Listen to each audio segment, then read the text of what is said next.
That's a 10. That's a good one. Yeah.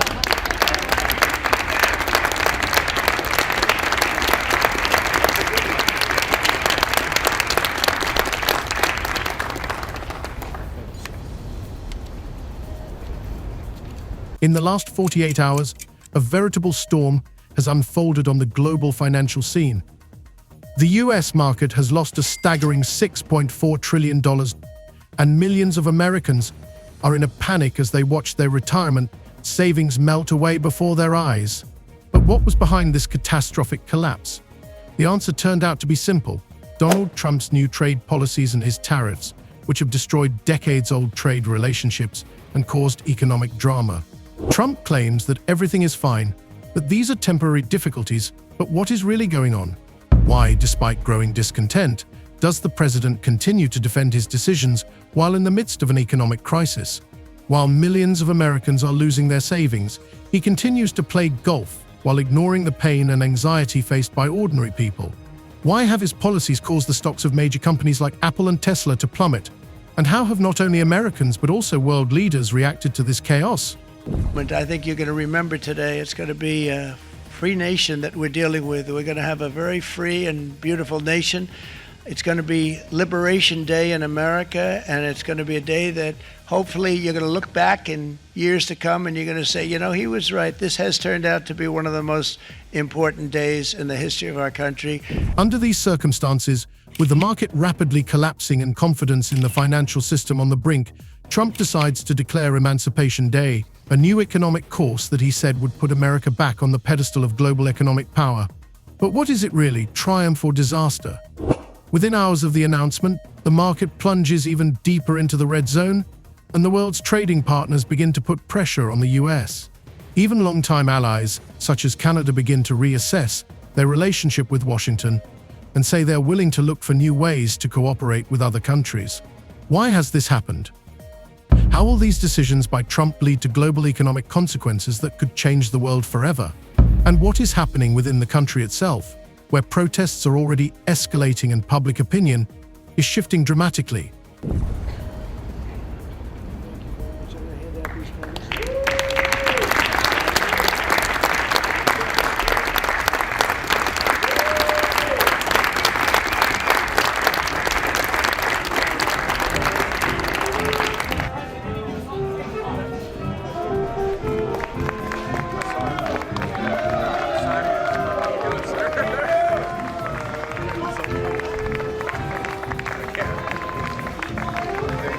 These questions call into question the future, not only of Trump, but of the entire American economy.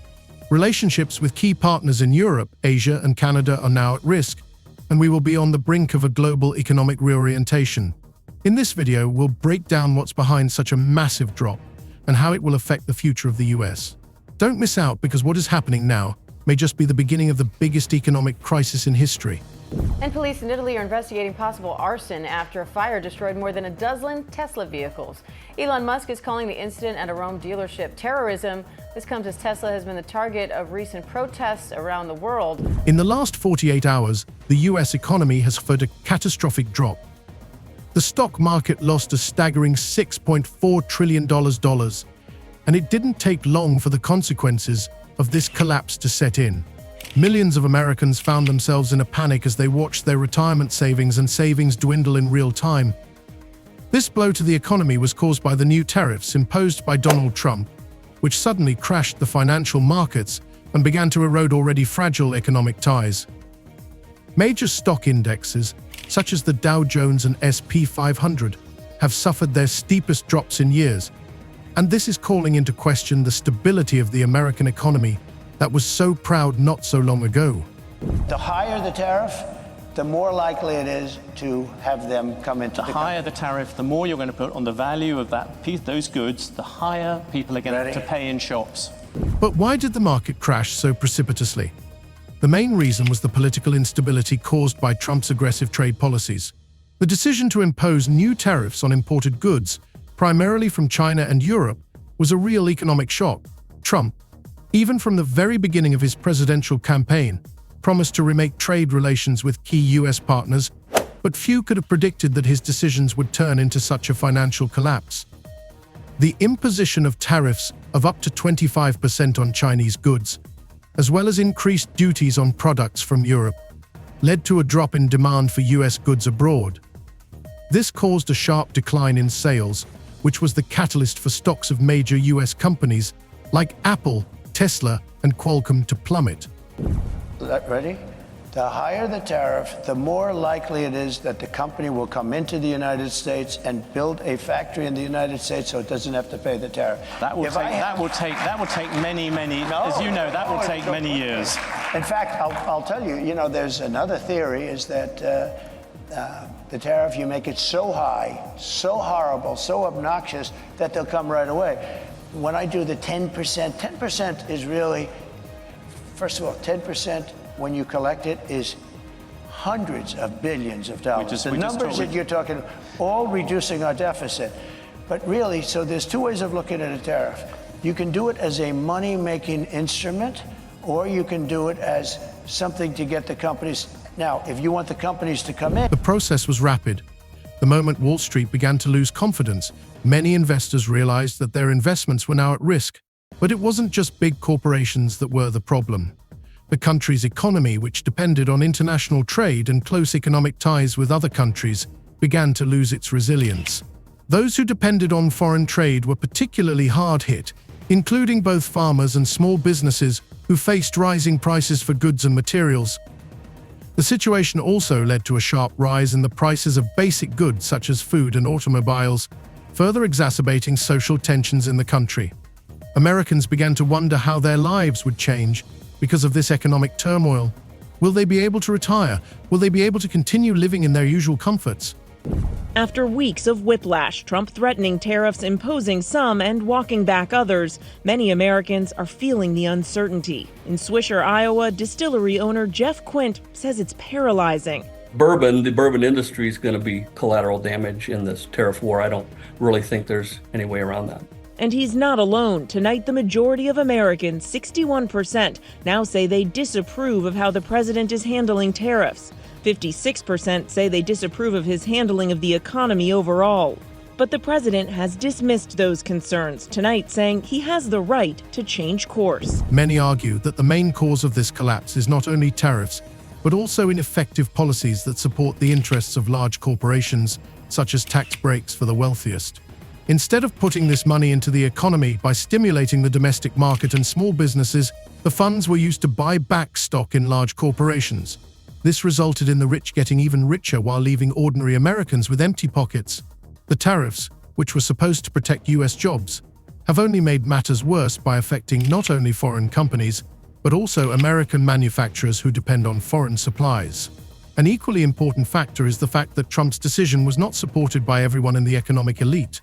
Even people like Warren Buffett, who is a longtime friend of Trump, openly condemned the new tax and tariff measures, saying that such steps will not help the economy in the long run. On the contrary, they will only make things worse by creating economic instability. After Trump imposed those sweeping 25% tariffs on aluminum and steel imports, the European Union retaliating with tariffs on up to $28 billion of U.S. goods. Trump making it clear this isn't over, vowing to respond in kind with sweeping retaliatory tariffs early next month. The confrontation with China and Europe, which initially looked like Trump's tough stance on the world stage, has now turned into a real threat to the entire economy. Duties on Chinese goods have raised the cost of production in the US, and now American goods have become too expensive for most international markets. China, in turn, began to increase domestic production, making US goods less competitive in the marketplace. Tensions continued to rise, and by the time the first signs of economic crisis began to arrive, it was clear the US was trapped in a trap created by its own trade ambitions. Tariffs on European goods added another blow, and European countries began to openly state that they were not prepared to tolerate such trade policies. Instead of strengthening alliances, Trump found himself at the center of a global economic conflict. They're doing what they should be doing, perhaps, for the European Union, but it does create ill will. And as you know, we're going to be doing reciprocal tariffs. So whatever they charge us, we're charging them. But the most shocking thing about this crisis is that most Americans affected by the tariff wars feel no support from the administration. While the economy is collapsing and stock exchanges are losing value, Trump himself continues to spend quietly at a golf resort, ignoring the growing crisis. This behavior of the president has only increased the discontent of citizens, and many have begun to wonder who is really running the country. His appearance at a golf tournament sponsored by Saudi money only exacerbated the perception that Trump's personal interests have now become more important than the well-being of ordinary Americans. Well, when you look at the kind of input Musk has been having into politics, there has been some polling done which suggests there is a strong dissatisfaction with. In this environment, as the stock market continues to collapse and public discontent grows, the question of how to solve the economic crisis remains open. Millions of people are losing faith in the financial system, and more Americans are beginning to think that Trump is incapable of righting his own wrong. Questions are being asked. If his policies have already led to such consequences, is it even possible to get the economy back on the right course? Over time, as the economic situation in the US continued to deteriorate, protests and public discontent began to escalate into something much more serious. Citizens whose lives were affected by Trump's policy decisions began to express their anger, and this wave of protest overshadowed all other events. The growing discontent was not just limited to the economic consequences. With each passing day, it became apparent that the president's actions were not only bad for the economy, but also undermined confidence in his leadership. Protests in major cities such as Washington, D.C., New York, and Los Angeles became massive, and they were not limited to large agglomerations. In small towns and neighborhoods where people depend on small businesses for their livelihoods, where factories and farms are directly dependent on international trade agreements, the protests became much more intense. With Elon Musk's views on weighing into very much national politics, national elections in Europe. And then on top of that, when you see the backdrop of Tesla upgrading its product line and the impact of them trying to chase more sales at the back end of last year, that means it's short on inventory. It can't necessarily sell as many vehicles or doesn't have as many in stock to sell. So there is that issue there of a confluence of impacts, which means that sales have been falling. Again, the question is how much more that will impact into February as well, given that the back end of last year in 2024, Tesla sales did slip overall. With this advent of mass protests, new forms of resistance began to emerge. On social platforms such as Twitter and Facebook, anti-Trump campaigns intensified, supported by citizens who had never taken to the streets in previous years. More people began signing petitions demanding the president's resignation, and this became visible in the political arena. Over time, social media was filled with hashtags like Trump is destroying America and Resist Trump, which came to symbolize the growing discontent, not only among the political opposition, but also among traditional Trump supporters. The problem was compounded by the fact that despite all these protests, Trump himself continued in his characteristic style to dismiss any criticism. His public statements became increasingly absurd. When asked about what was happening to the economy and how he was going to solve the crisis, Trump said, "Only the weak lose. I'm sure things will get better." Those words were an irritant to millions of people who were losing their savings every day and struggling to cope with the rising prices of basic necessities. The average American, already faced with rising tariffs and rising prices, who was beginning to question their financial security, could not understand how the president could take such a light-hearted approach to such important issues. There's been a lot of on and off, some inconsistency. There's no inconsistency. I'm not like a block that just, I won't delay. It's called flexibility. It's not called inconsistency. It's called flexibility. In response, protests continued in the streets, but in addition to local demonstrations, protests within corporations also began. Large companies such as Apple and Tesla, which not too long ago were considered not only key players in the market, but also a support to the American economy, have now become hostage to these tariff wars. These corporations have faced higher taxes on goods manufactured overseas and higher costs for imported components. What started as a foreign trade controversy has now turned into an economic crisis at home. Supply chain problems, rising material and parts prices were causing corporations to start losing profits, and company stocks began to plummet. In response, protesters began blocking roads and organizing pickets in front of the offices of major American companies. But this was only one aspect of the crisis. What was happening in the political sphere amid the economic downturn was no less devastating. Against the backdrop of these protests and public outrage, President Trump decided to give a press conference that was supposed to calm the nation and regain control of the situation. But instead of offering concrete measures to get the economy back on track, Trump once again began to set the stage for his personal ambitions.